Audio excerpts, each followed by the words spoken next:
Haleluya, puji Tuhan. Perkenalkan, nama saya Mary Rembulan, mahasiswa dari STRMK, Prodi Teologi.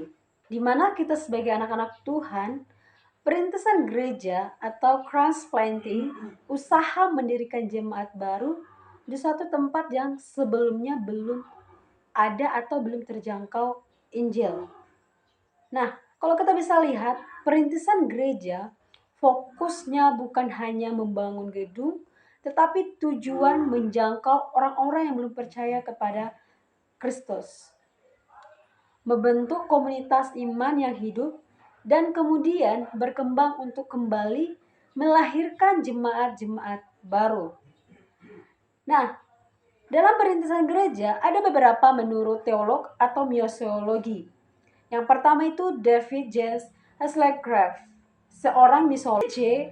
Hasselgraff mengatakan perintisan gereja adalah pekerjaan utama misi Kristen yang berfokus pada pendirian jemaat-jemaat baru yang bertumbuh menjadi gereja mandiri, mampu mengatur dirinya sendiri, menopang dirinya sendiri, dan memperluas diri dengan melahirkan jemaat-jemaat baru. Ada lagi seorang teolog yang bernama John Stott. John Stott adalah seorang teolog Injili. Dia mengungkapkan bahwa gereja baru adalah hasil dari pemberitaan Injil, tempat orang percaya berkumpul, belajar firman, bersekutu, dan mempersiapkan untuk pelayanan. Maka perintisan gereja adalah langkah logis dan alkitabiah dari penginjilan yang berhasil. Nah, ada lagi seorang teolog yang mengungkapkan bahwa perintisan gereja adalah pekerjaan utama misi Kristen yang berfokus pada pendirian jemaat-jemaat baru yang bertumbuh menjadi gereja mandiri, mampu mengatur diri sendiri, menopang dirinya sendiri, dan memperluas diri dengan melahirkan jemaat-jemaat baru. Lalu seorang teolog juga yang bernama Roland Allen, seorang missiolog, The Spontaneous Expression of the Cross, dia mengungkapkan bahwa gereja yang ditanam haruslah mampu berkembang secara alami di bawah pimpinan Roh Kudus, bukan tergantung terus-menerus pada misionaris luar. Kita masuk dalam definisi menurut teolog, antara lain Ed Stager dan Daniel M. Mereka mengungkapkan bahwa perintisan gereja adalah menanam benih Injil dan membentuk komunitas yang hidup berdasarkan Injil yang berkembang menjadi gereja yang berfungsi penuh. Lagi, C. Peter Wagner mengungkapkan bahwa perintisan gereja adalah cara paling efektif untuk melaksanakan amanat agung. Sedangkan Craig Out and Janice Wilson mengungkapkan bahwa proses yang disengaja untuk memulai dan mengembangkan jemaat baru yang kontekstual, reproduktif, dan misioner. Kata kunci dari perintisan ini adalah adanya Injil, komunitas iman, pembentukan jemaat, keberlanjutan, reproduksi. Prinsip utama perintisan gereja adalah dasar biblika, berakar pada amanat agung. Kalau kita bisa tahu di dalam Matius 28 ayat 18 sampai 20, bagaimana di situ Tuhan Yesus memberikan pesan kepada murid-murid. Dan teladan gereja mula-mula. Gereja bukan sekedar organisasi manusia, melainkan hasil dari karya Roh Kudus melalui pemberitaan Injil. Artinya, gereja yang ditanam harus menempatkan Kristus dan firman Tuhan sebagai pondasi. Sebagai anak-anak Tuhan, prinsip utama perintisan gereja yaitu kontekstualisasi. Injil disampaikan dengan relevan sesuai dengan budaya setempat tanpa mengubah kebenaran. Kalau kita bisa lihat, Paulus memberi teladan dengan menjadi segala sesuatu bagi semua orang. Dalam 1 Korintus 9 ayat 22. Ya, artinya adalah gereja baru harus peka terhadap budaya lokal sehingga diterima oleh masyarakat tetapi tetap setia pada Injil. Prinsip utama perintisan gereja yaitu Pemuridan menumbuhkan iman anggota jemaat secara mendalam, seperti di dalam Matius 28 ayat 20. Bagaimana pesan Allah di situ? Untuk memberitakan firman Allah, yaitu perintisan gereja tidak berhenti pada pertobatan, tetapi berlanjut pada pemuridan yang mendewasakan iman jemaat. Tanpa pemuridan, gereja hanya bertumbuh secara angka, bukan kedewasaan rohani. Artinya, gereja baru harus menjadi tempat pembentukan murid Kristus yang taat, bukan sekedar pengumpul anggota. Namun, adanya kesatuan dan adanya Roh Kudus di tengah-tengah ketika kita membuka ladang baru. Nah, sebagai prinsip utama perintisan gereja, yaitu adanya kepemimpinan lokal. Di sini bisa kita lihat melatih pemimpin setempat agar gereja mandiri, seperti dalam Kisah Para Rasul 14 ayat 23 dan Titus 1 ayat 5. Artinya, gereja baru tidak boleh bergantung selamanya pada misionaris luar, tetapi harus mandiri melalui pemimpin yang lahir dari jemaat itu sendiri. Nah, mandiri dan berkelanjutan. Prinsip misi modern menekankan 3 hal, yaitu self-governing, self-supporting, self-providing. Di sini kalau kita bisa lihat, gereja memimpin sendiri, mendukung sendiri, dan berkembang sendiri. Maksudnya adalah gereja baru tidak hanya berdiri, tetapi harus mampu berjalan, menopang dirinya, dan bahkan menanam gereja baru. Perintisan gereja itu harus reproduksi, adanya multiplikasi. Gereja baru melahirkan gereja baru lainnya. Paulus menanam gereja di kota-kota strategis, lalu dari situ Injil menyebar ke daerah sekitarnya. Kalau kita bisa lihat dalam 1 Tesalonika 1 ayat 8, artinya adalah tujuan perintisan bukan hanya membangun satu jemaat, tetapi menciptakan gerakan, pertumbuhan, dan multiplikasi. Perintisan gereja juga adanya ketergantungan pada Roh Kudus. Kalau kita bisa lihat bagaimana peristiwa gereja bukan hanya strategi manusiawi, tetapi pekerjaan Roh Kudus. Bagaimana kalau kita bisa lihat dalam Kisah Para Rasul 13 ayat 2 sampai 4 dan Kisah Para Rasul 16 ayat 6 sampai 10. Tanpa kuasa Roh Kudus, gereja bisa berdiri secara organisasi tetapi tidak hidup secara rohani.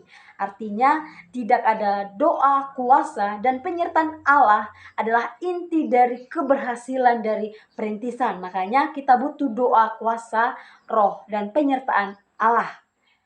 Nah, sebagai anak-anak Tuhan, dalam perintisan gereja ada 7 prinsip utama perintisan gereja. Yang pertama, berakar pada Alkitab. Ternyata Alkitab adalah dasar utama sebagai anak-anak Tuhan untuk melakukan suatu perintisan. Yang kedua, kontekstual dengan budaya. Berarti kita harus menggapai orang-orang yang ada di tempat tersebut. Yang ketiga, berfokus pada pemuridan. Setelah kita melakukan perintisan, maka kita juga sebagai anak-anak Tuhan harus adanya pemuridan. Yang keempat, mengembangkan pemimpin lokal. Agar apa? Agar adanya untuk kemajuan. Yang kelima, mandiri dan berkelanjutan. Makanya kita sebagai anak-anak Tuhan, ketika kita merintis, ketika kita mengandalkan Tuhan, ternyata kita juga harus mandiri dan berkelanjutan.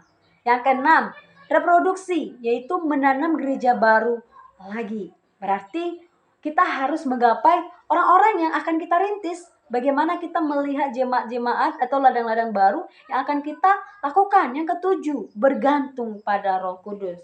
Nah, kita sebagai anak-anak Tuhan, ketika kita melakukan perintisan, maka kita juga harus bergantung kepada Roh Kudus. Singkat perintisan gereja, masa perjanjian baru.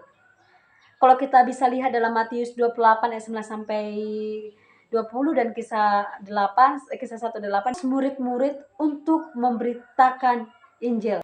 Gereja Yerusalem menjadi pusat pengutusan misionaris. Rasul Paulus memulai gereja-gereja baru di kota-kota strategis seperti di Efesus, Korintus, Filipi. dengan metode misi perkotaan dan pembinaan pemimpin. Dalam abad awal kekristenan, dalam 1-4 Masehi, pertumbuhan gereja terjadi lewat penginjilan pribadi, kesaksian hidup, dan jaringan keluarga. Kalau kita bisa lihat, tidak ada gedung khusus pada awalnya.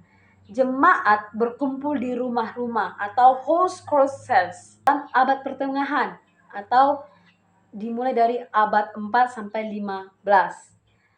Pada tahun 313, Edict Milano oleh Konstantinus, kekristenan diakui secara resmi.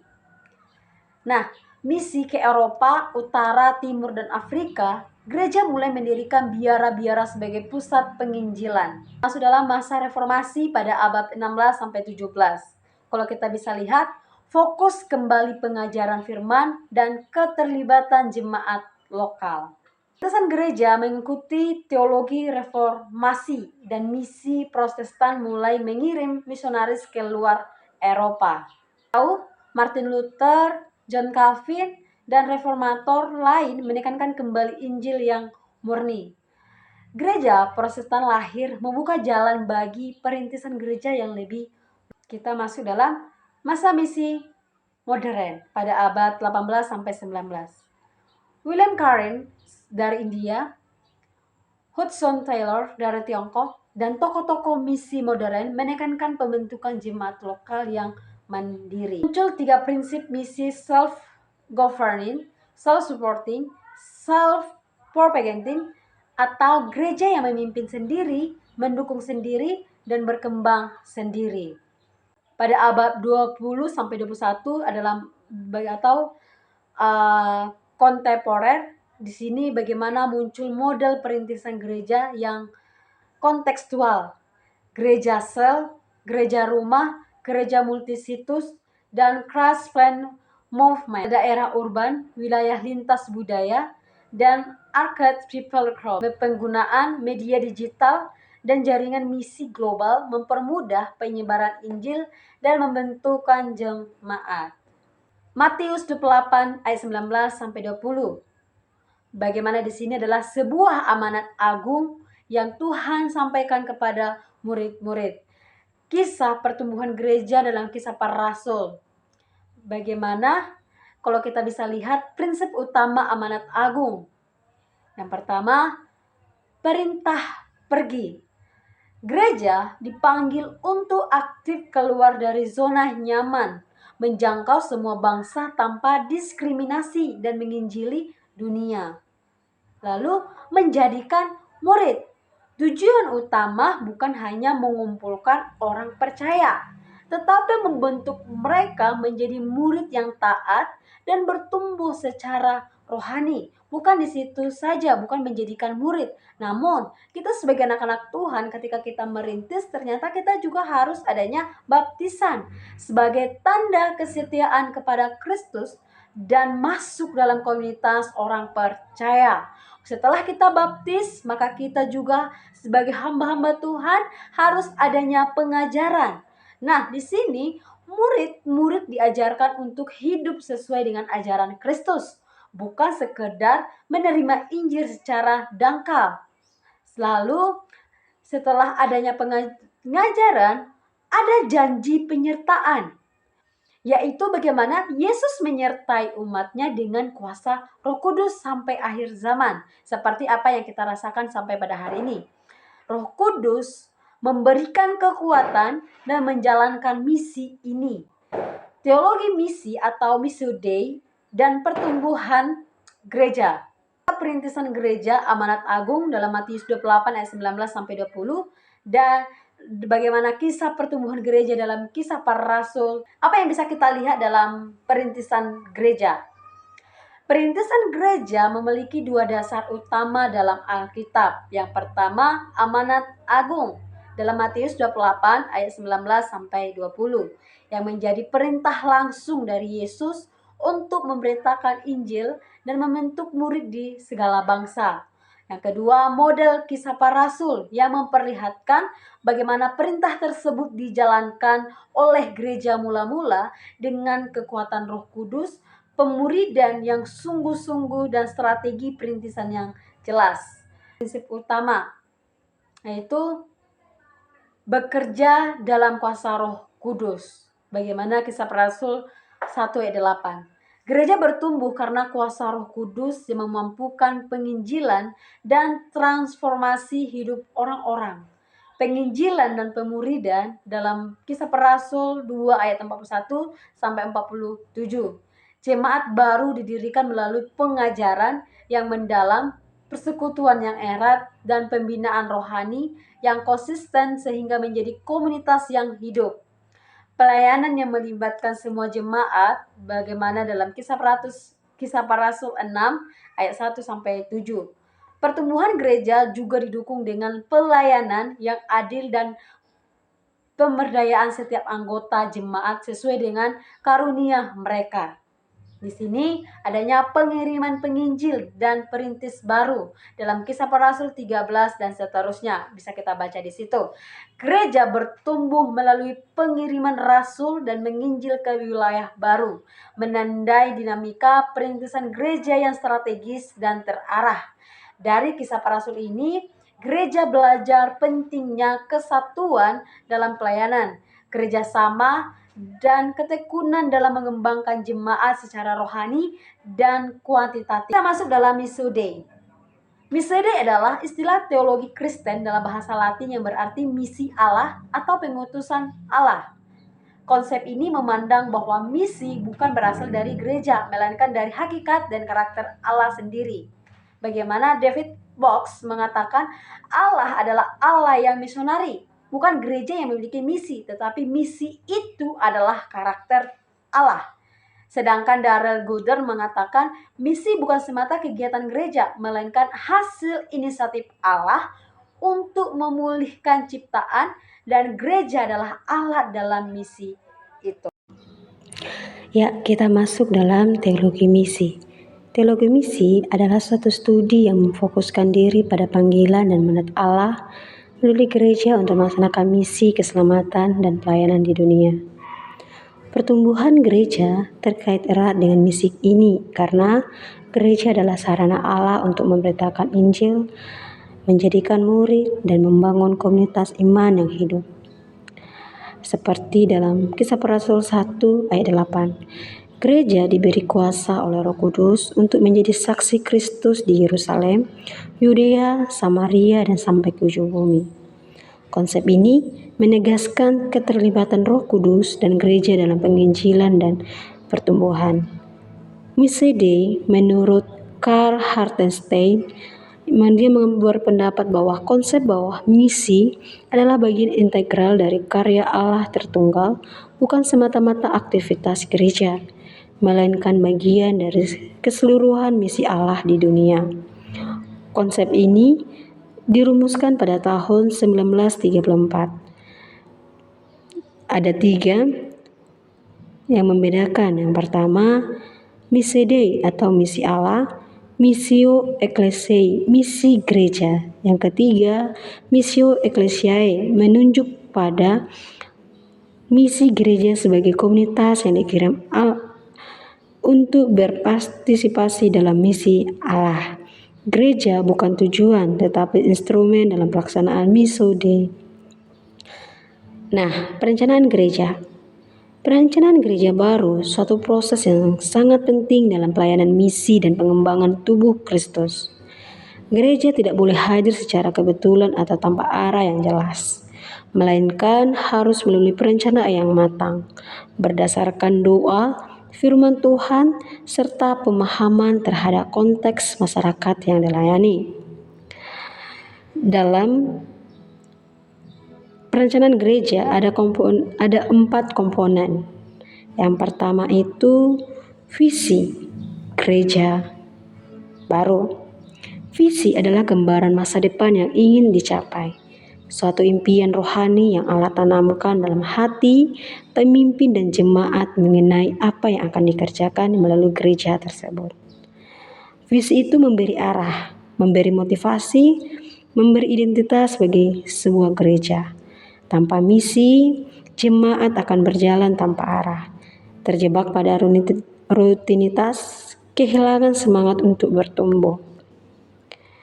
Sumber visi gereja baru tidak boleh lahir dari ambisi pribadi sendiri, melainkan adanya doa dan penyelidikan firman Tuhan sehingga sejalan dengan amanat agung seperti pada Matius 28 ayat 19 sampai 20. Yang kedua, adanya misi gereja. Misi adalah langkah konkret yang menjelaskan bagaimana visi diwujudkan dalam kehidupan nyata.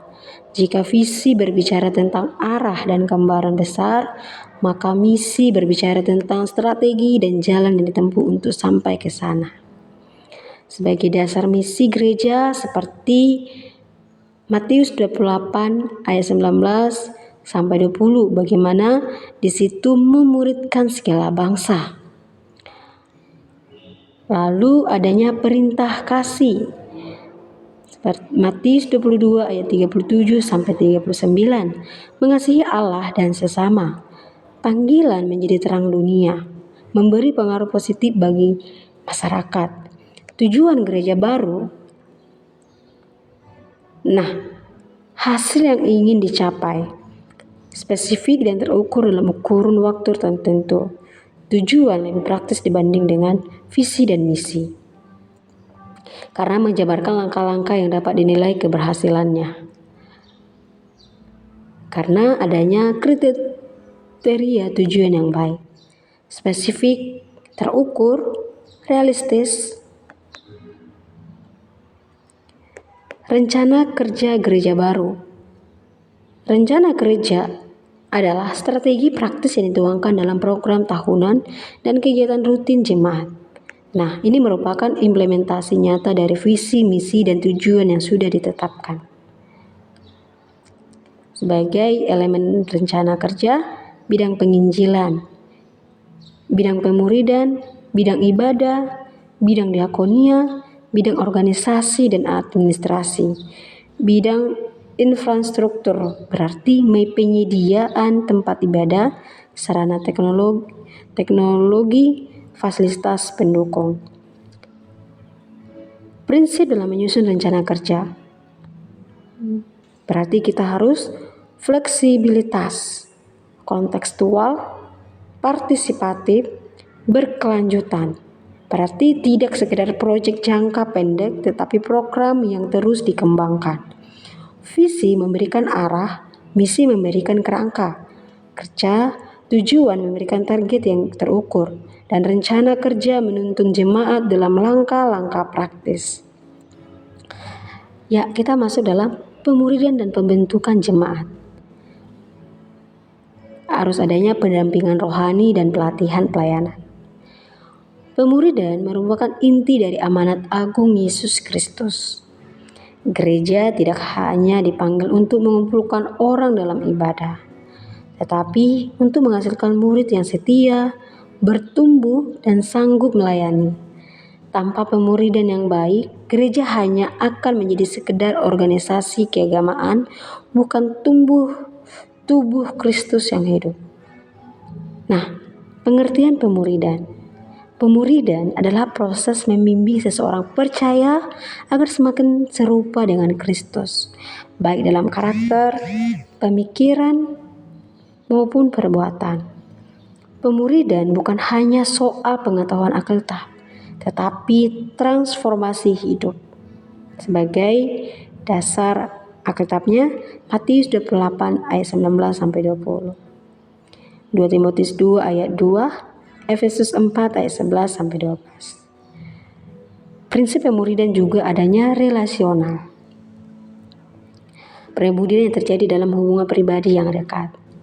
Lalu adanya progresif, holistik, berarti mencakup pembentukan iman, karakter, keterampilan, dan gaya hidup. Dan juga ada harusnya reproduktif, berarti murid yang sudah dewasa harus menghasilkan murid yang baru. Nah, teologi misi. Teologi misi adalah studi yang memfokuskan diri pada panggilan dan mandat Allah melalui gereja untuk melaksanakan misi keselamatan dan pelayanan di dunia.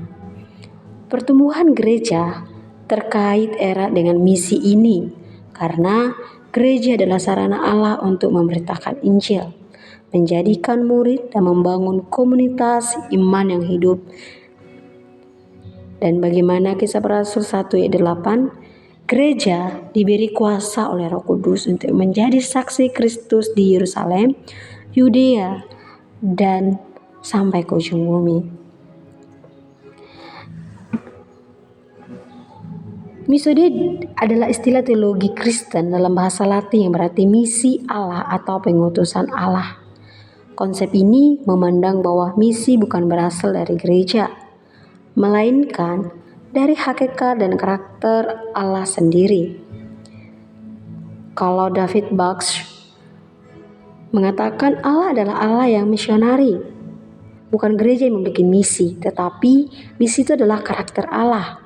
Lain lagi dari seorang tokoh, Darrell Gorders, misi bukan semata kegiatan gereja, melainkan hasil inisiatif Allah untuk memulihkan ciptaan, dan gereja adalah alat dalam misi itu. Ada 7 dimensi pertumbuhan gereja. Yang pertama, ibadah kepada Allah.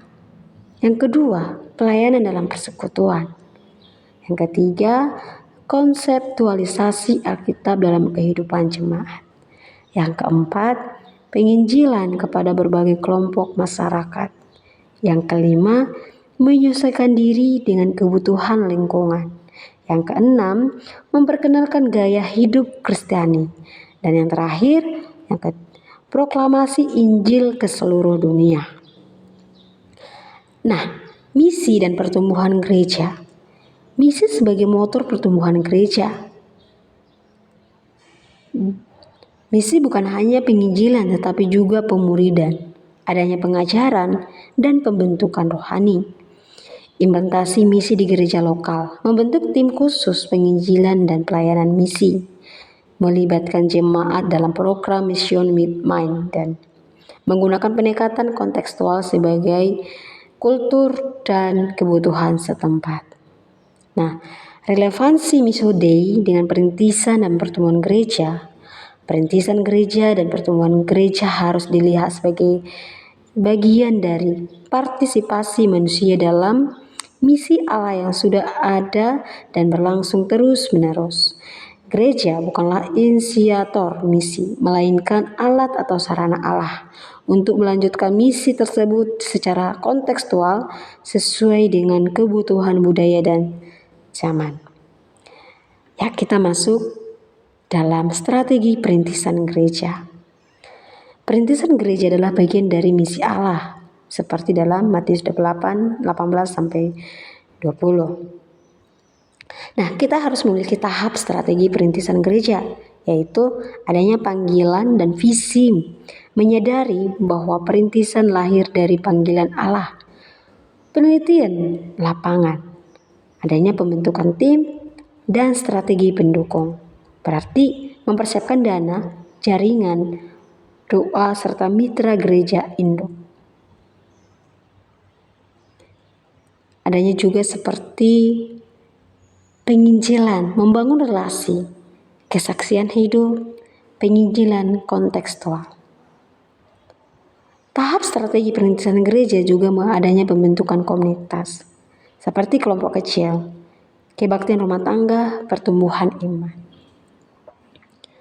Lalu tahap gereja, strategis perintisan gereja, pendirian gereja lokal, adanya struktur jemaat, ibadah publik, pendidikan rohani, pengembangan pelayanan. Adanya juga penguatan multiplikasi, kemandirian, keterlibatan dalam misi, jaringan gereja. Sebagai adanya juga strategi kontekstual, wilayah perkotaan, wilayah pendesaan, wilayah multikultural, mengembangkan pelayanan lintas suku, bahasa, dan denominasi.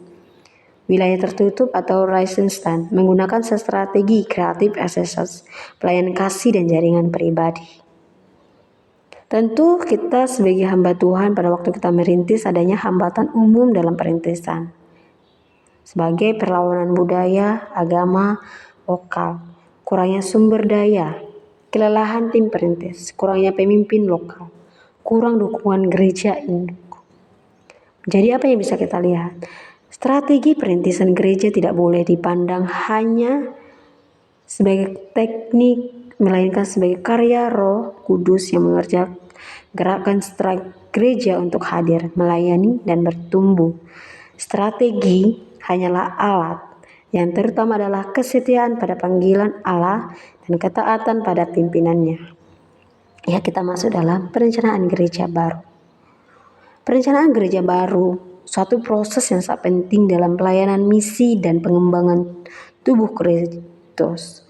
Gereja tidak boleh hadir secara kebetulan atau tanpa arah yang jelas, melainkan harus melalui perencanaan yang matang, berdasarkan doa, firman Tuhan, serta pemahaman terhadap konteks masyarakat yang dilayani.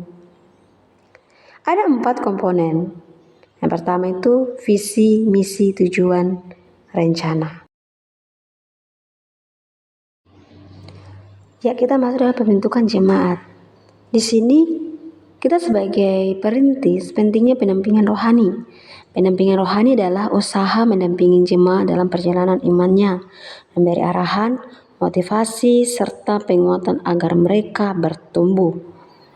Pendampingan rohani terdiri dari kunjungan pribadi, kelompok kecil, konseling pastoral, pembimbingan doa dan rohani.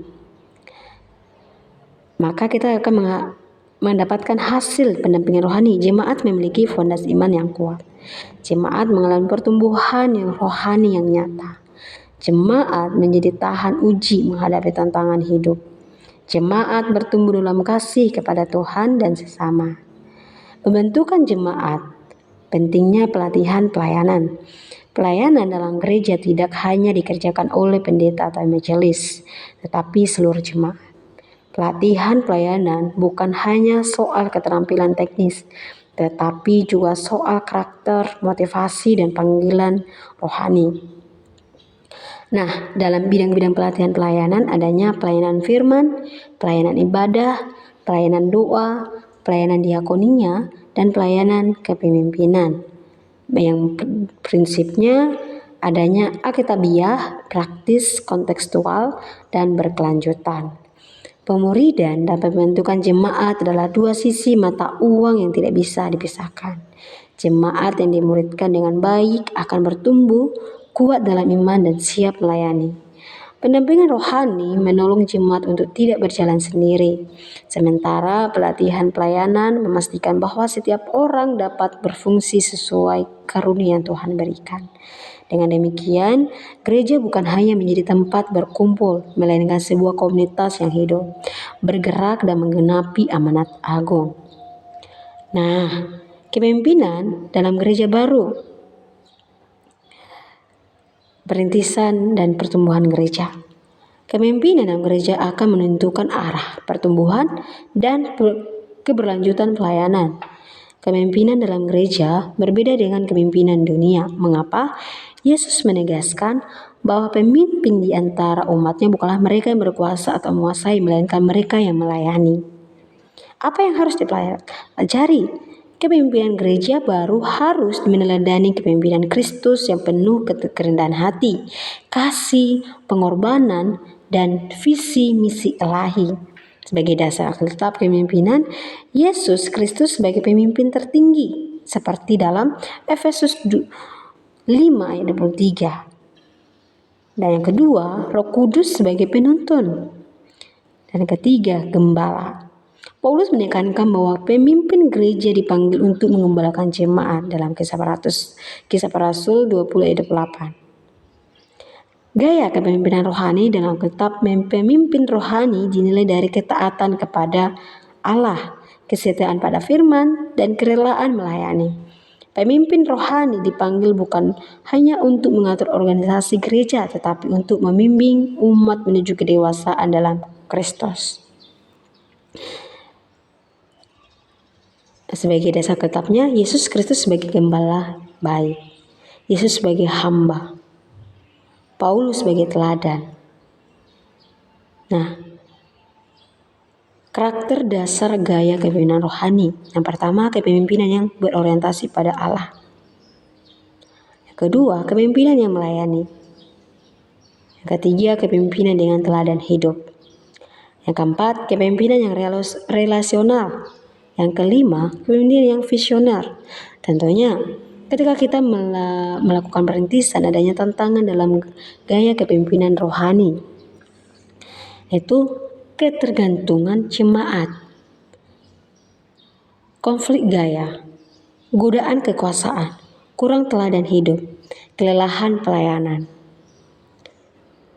Makanya adanya prinsip mengembangkan gaya kepemimpinan rohani yang sehat, mengutamakan kehendak Allah, membangun tim, seimbang dalam gaya, menjadi teladan. Maka dapat disimpulkan, gaya kepemimpinan rohani adalah cerminan bagaimana seorang pemimpin menuntun jemaat dengan teladan Kristus. Semua gaya dapat dipakai Allah untuk membangun gerejanya, asalkan dijalankan dengan kerendahan hati, berorientasi pada Kristus dan bukan pada diri sendiri. Yang terpenting, seorang pemimpin rohani harus selalu mengingat bahwa ia hanyalah hamba yang dipanggil untuk melayani, sementara Kristus adalah kepala gereja yang sejati. Ya, tentunya waktu kita melakukan perintisan gereja, adanya manajerial dalam perintisan gereja. Kepemimpinan berperan sebagai pengarah dan pengembala, sementara manajerial berfungsi untuk mengatur, menata, dan mengelola setiap aspek pelayanan.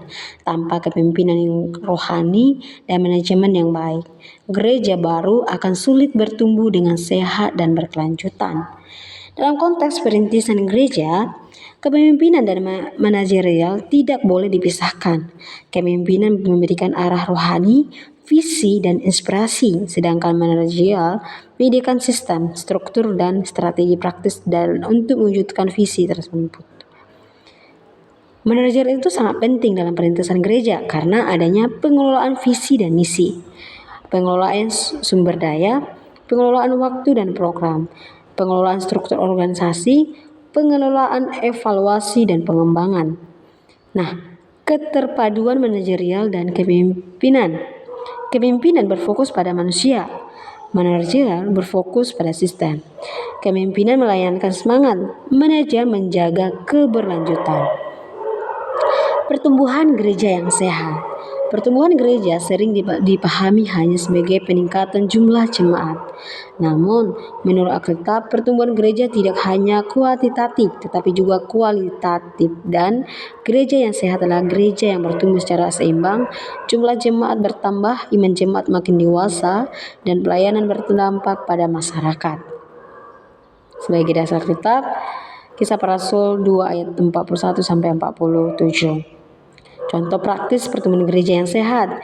Gereja perdana, gereja di Antioquia.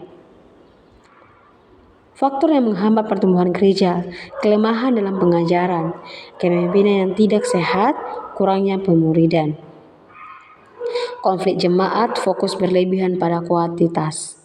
Nah, sebagai evaluasi pertumbuhan gereja, evaluasi pertumbuhan gereja berfungsi untuk menilai apakah gereja sudah berjalan sesuai visi misi yang ditetapkan, apakah jemaat bertumbuh secara rohani, dan sejauh mana gereja memberi dampak dalam masyarakat. Tanpa evaluasi, gereja bisa kehilangan arah, sibuk banyak kegiatan tetapi tidak mengalami pertumbuhan yang sejati. Evaluasi membantu gereja menemukan kekuatan, kelemahan, peluang, dan ancaman, serta menolong pemimpin dalam membuat perbaikan yang berkelanjutan. Makanya, evaluasi pertumbuhan gereja adalah bagian penting dalam menjaga kesehatan jemaat dan kelangsungan pelayanan. Dengan evaluasi, gereja bisa mengetahui keberhasilan, tantangan, dan kebutuhan yang ada.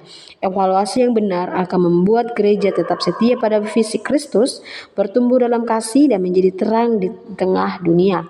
Makanya, kita sebagai anak-anak Tuhan, ketika kita melakukan semua perintah Tuhan, kita juga harus tetap mengandalkan Tuhan dan Roh Kudus dalam setiap kehidupan kita. Kiranya Tuhan Yesus memberkati kehidupan kita. Haleluya.